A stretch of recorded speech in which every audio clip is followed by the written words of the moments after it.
की वीडियो में हम पढ़ेंगे रेस्पिरेशन इन प्लांट्स। प्लांट्स में रेस्पिरेशन कैसे होता है। प्लांट्स में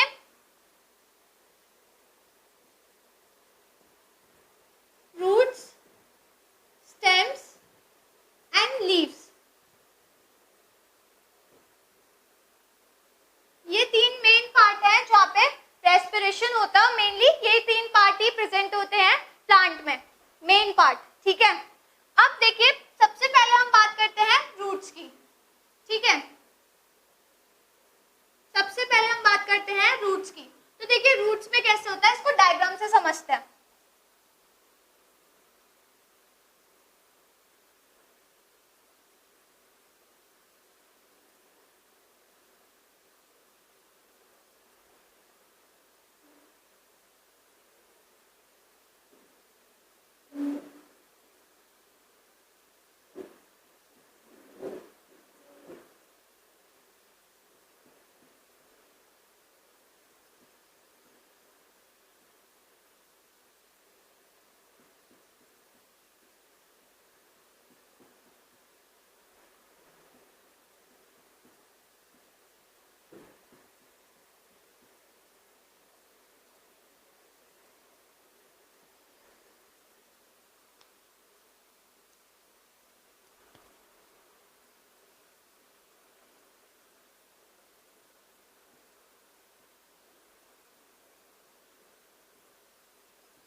ठीक है, ये पूरा स्ट्रक्चर हो गया अंडरग्राउंड का। ठीक है, ये है रूट्स,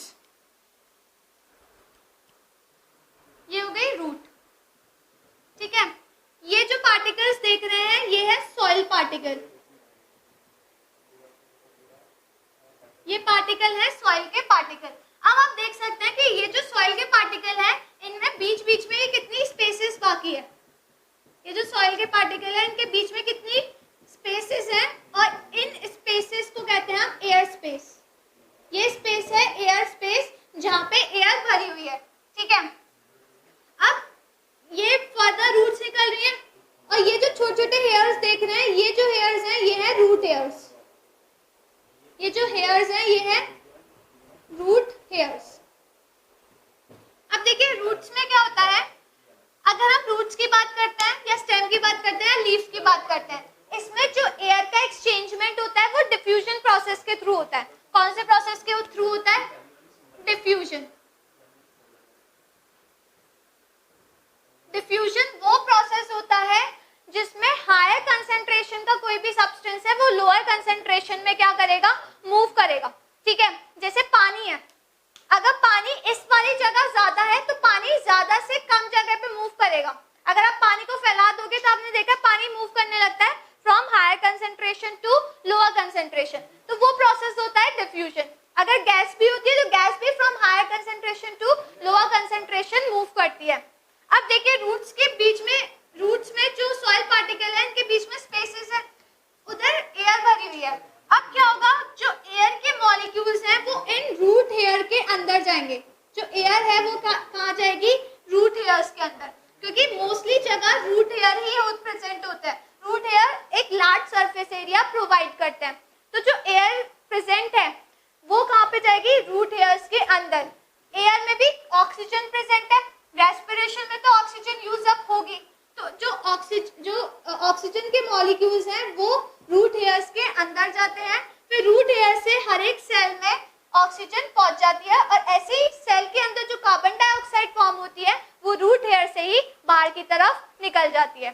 तो ये जो पूरा प्रोसेस होता है ये कहाँ पे चलता है? रूट्स में।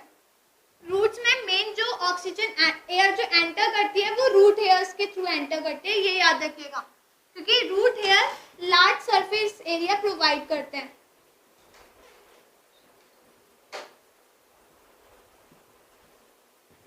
ठीक है, तो रूट हेयर्स के थ्रू एयर जाती है अंदर, ऑक्सीजन यूज अप होते हैं, हर एक सेल में पहुंच जाती है, हर एक सेल में, और हर एक सेल से जो कार्बन डाइऑक्साइड फॉर्म होती है वो अगेन रूट हेयर्स के थ्रू बाहर निकल जाती है। ठीक है, तो ये रेस्पिरेशन हो गया रूट्स में। अब हम देखते हैं स्टेम्स में क्या होता है। गाइस अब हम देखते हैं रेस्पिरेशन इन स्टेम। स्टेम में रेस्पिरेशन कैसे होती है? ठीक है,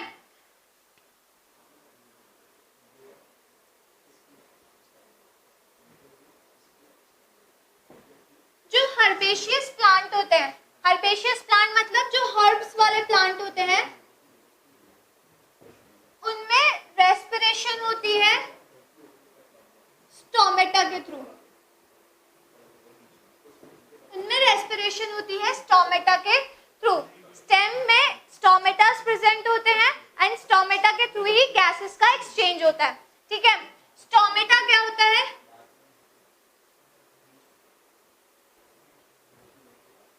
स्टोमेटा में बीन शेप सेल प्रेजेंट होता है। ठीक है, देखिए इसका स्ट्रक्चर,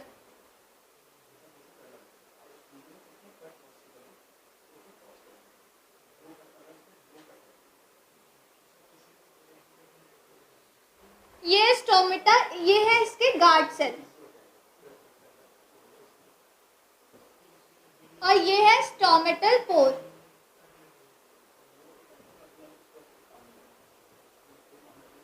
ठीक है, तो ये स्टोमेटल पोर के थ्रू गैसेस का एक्सचेंजमेंट होता है, ऑक्सीजन अंदर जाता है और जो कार्बन डाइऑक्साइड होता है वो बाहर आता है।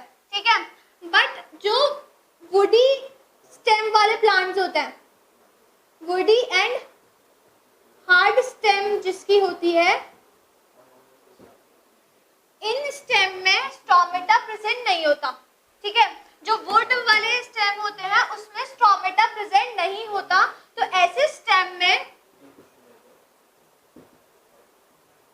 लेंटिसेल्स प्रेजेंट होते हैं। क्या प्रेजेंट होते हैं? लेंटिसेल्स। ये भी स्मॉल पोर्स होते हैं, तो वुड वाले स्टेम में लेंटिसेल्स प्रेजेंट होते हैं। लेंटिसेल्स के थ्रू गैसेस का एक्सचेंजमेंट होता है, ऑक्सीजन अंदर आता है और कार्बन डाइऑक्साइड बाहर जाता है, तो सिंपल डिफ्यूजन होता है। ठीक है, बाहर एयर है, एयर में ऑक्सीजन ज्यादा प्रेजेंट है तो ऑक्सीजन अंदर आएगा और कार्बन डाइऑक्साइड बाहर जाएगा। सेम लेंटिसेल्स में होता है। लेंटिसेल्स स्मॉल पोर्स होते हैं जो वुडी स्टेम में प्रेजेंट होता है, तो वुडी स्टेम में जो रेस्पिरेशन होता है वो किसके थ्रू होता है? लेंटिसेल्स के थ्रू होता है। ठीक है, तो स्टेम में अगर हम बात करते हैं तो हर्बेशियस प्लांट में स्टोमेटा प्रेजेंट होते हैं। स्टोमेटा में बीन शेप के दो सेल्स होते हैं जिसको गार्ड सेल कहते हैं, और बीच में ये स्टोमेटल पोर होता है। जितना भी गैसेस का एक्सचेंजमेंट होता है वो यही स्टोमेटल पोर के थ्रू होता है। ठीक है, बट जो वुडी और हार्ड स्टेम होते हैं उनमें जो रेस्पिरेशन होता है वो लेंटिसेल्स के थ्रू होता है। स्टूडेंट्स अब हम देखते हैं रेस्पिरेशन इन लीफ। लीफ में रेस्पिरेशन कैसे होता है? ठीक है, लीफ के जो सरफेस होते हैं उस पे टाइनी पोर्स प्रेजेंट होते हैं जिन्हें क्या कहते हैं? स्टोमेटा कहते हैं। ठीक है, इसको डायग्राम से समझते हैं।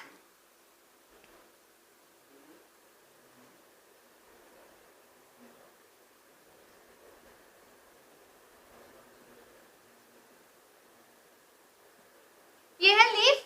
लीफ के सरफेस पे टाइनी पोर्स प्रेजेंट होता है। क्या प्रेजेंट होता है? टाइनी पोर्स प्रेजेंट होता है।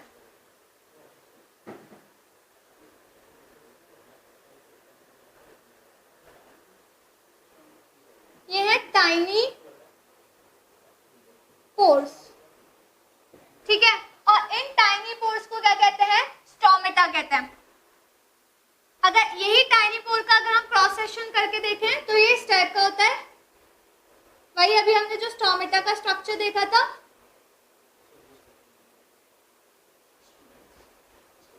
ठीक है। तो ये हो गया गार्ड सेल्स और ये हो गया stomatal pore.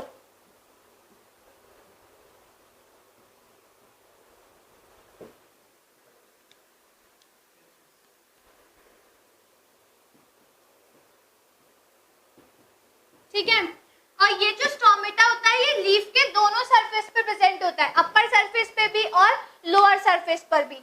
But lower surface पर ज्यादा स्टोमेटल पोर्स प्रेजेंट होते हैं as comparison to upper surface.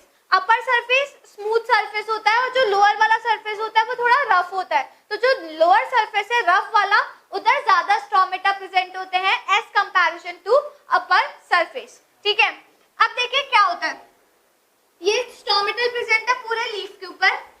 अब ये जो स्टोमेटल पोर है इसमें क्या होगा, जो ऑक्सीजन है वो अंदर जाएगी। ठीक है, एयर में जो ऑक्सीजन प्रेजेंट है वो अंदर जाती है और सेल्स में जो रेस्पिरेशन हो रहा है उसमें कार्बन डाइऑक्साइड जो बनी वो बाहर आती है इसी स्टोमेटल पोर के थ्रू। स्टोमेटल पोर के थ्रू ऑक्सीजन अंदर जाती है और कार्बन डाइऑक्साइड गैस बाहर आती है। ठीक है, फोटोसिंथेसिस प्रोसेस में हमने क्या पढ़ा था, कार्बन डाइऑक्साइड गैस अंदर जाती है और ऑक्सीजन गैस बाहर आती है। रेस्पिरेशन में क्या होता है, ऑक्सीजन अंदर जाती है और कार्बन डाइऑक्साइड गैस बाहर आती है। अब एक चीज समझिएगा, डे टाइम पे क्या होता है, डे टाइम में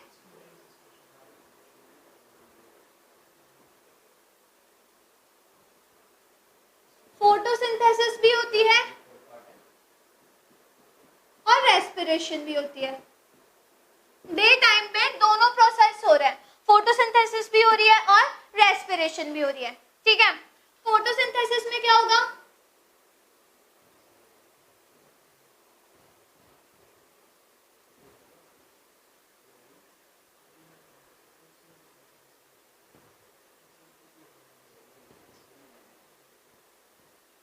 ये रिएक्शन हो गई फोटोसिंथेसिस की। ठीक है, फोटोसिंथेसिस में carbon dioxide water add up हो गए और ग्लूकोज एंड ऑक्सीजन फॉर्म हुआ। अब देखिए यहाँ पे जो कार्बन डाइऑक्साइड गैस आई थी ये कहाँ से आई थी, एयर से आई थी। ये जो कार्बन डाइऑक्साइड गैस आई वो कहाँ से आई, एयर से आई। और कौन सी गैस फॉर्म हुई, ऑक्सीजन गैस। ठीक है, ये ऑक्सीजन गैस, कुछ ऑक्सीजन गैस तो यहाँ पे रेस्पिरेशन में यूज अप हो जाती है। रेस्पिरेशन की रिएक्शन क्या हो गई,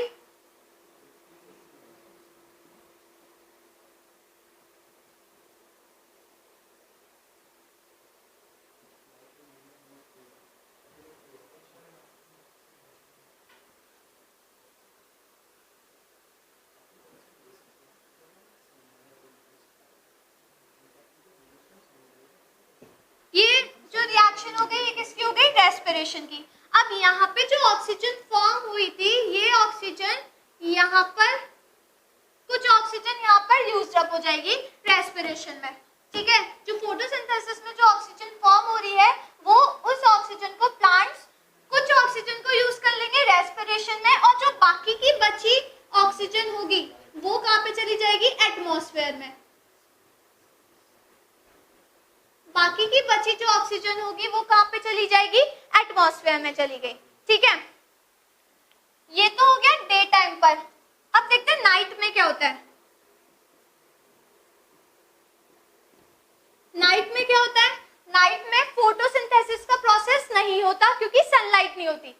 सनलाइट नहीं होगी तो फोटोसिंथेसिस का प्रोसेस नहीं होता नाइट में। तो नाइट में सिर्फ क्या होता है, रेस्पिरेशन होता है। नाइट में सिर्फ क्या होता है, रेस्पिरेशन होता है। ठीक है, तो रेस्पिरेशन में नाइट में क्या होता है, प्लांट ऑक्सीजन को ज्यादा लेते हैं और कार्बन डाइऑक्साइड बाहर जाती है। ठीक है, अब नाइट में कुछ आप लोगों ने सुना होगा, कुछ लोग कहते हैं कि पीपल के पेड़ के नीचे नहीं सोना चाहिए क्योंकि भूत आ जाते हैं। ठीक है, भूत आ जाते हैं, भूतनी आ जाते हैं, ऐसा कुछ कहते हैं। ठीक है, सभी ने सुना होगा। बट एक्चुअल रीजन क्या होता है, पीपल के पेड़ के नीचे अगर आप सोएंगे या कोई से भी पेड़ के नीचे अगर आप सोएंगे तो रात में क्या होता है, प्लांट रेस्पिरेशन करता है, फोटोसिंथेसिस नहीं करता। रेस्पिरेशन अगर वो कर रहा है तो ऑक्सीजन ले रहा है अपने अंदर, तो एटमॉस्फेयर में ऑक्सीजन का जो अमाउंट होता है वो कम हो जाता है और प्लांट कार्बन डाइऑक्साइड बाहर निकाल रहा है और कार्बन डाइऑक्साइड का अमाउंट एटमॉस्फेयर में ज्यादा हो जाता है। तो अगर पेड़ के नीचे आप रात को सो रहे हैं तो आसपास सराउंडिंग में ऑक्सीजन का लेवल कम हो जाएगा, बट कार्बन डाइऑक्साइड का लेवल क्या हो जाएगा, ज्यादा हो जाएगा, तो ब्रीथिंग प्रॉब्लम होने लगती है। एक्यूरेट ऑक्सीजन नहीं मिल पाता जिसकी वजह से ब्रीथिंग रुक जाती है और पर्सन की इंस्टेंटली वहां पे डेथ भी हो सकती है। ठीक है, तो ये मत सोचिएगा कि पीपल के पेड़ के नीचे भूत आते हैं या भूतनी आती है, ऐसा कुछ भी नहीं होता। जो रीजन होता है वो ये होता है कि नाइट के टाइम पे कोई सा भी प्लांट हो वो रेस्पिरेशन कर रहा है, डे टाइम में भी रेस्पिरेशन करता है, पर डे टाइम पे जो रेस्पिरेशन होता है वो फोटोसिंथेसिस से बैलेंस हो जाता है। डे टाइम पे रेस्पिरेशन फोटोसिंथेसिस से बैलेंस हो जाता है। डे टाइम में ऑक्सीजन जो है वो बाहर ज्यादा जाती है एटमॉस्फेयर में और कार्बन डाइऑक्साइड प्लांट के अंदर ज्यादा आती है, बट रात को क्या होता है, जस्ट इसका अपोजिट हो जाता है। रात में ऑक्सीजन प्लांट के अंदर ज्यादा आती है और कार्बन डाइऑक्साइड एटमॉस्फेयर में ज्यादा जाती है। तो जो एटमॉस्फेयर होता है वहां पे ऑक्सीजन का लेवल कम हो जाता है और कार्बन डाइऑक्साइड का लेवल ज्यादा हो जाता है, जिसकी वजह से ब्रीथिंग प्रॉब्लम होती है और इंस्टेंटली वहां पे कोई भी अगर पर्सन सो रहा है तो वो अनकॉन्शियस हो जाएगा और उसकी डेथ भी हो सकती है। ठीक है, तो याद रखिएगा नाइट में क्या होता है, oxygen level less in atmosphere and carbon dioxide level more in atmosphere। जहां पे प्लांट्स है, ठीक है, बट दिन के टाइम पे क्या होता है, ऑक्सीजन का लेवल एटमॉस्फेयर में ज्यादा होता है और जो कार्बन डाइऑक्साइड का लेवल है ये कम हो जाता है। ठीक है, तो ये हो गया रेस्पिरेशन इन लीव्स।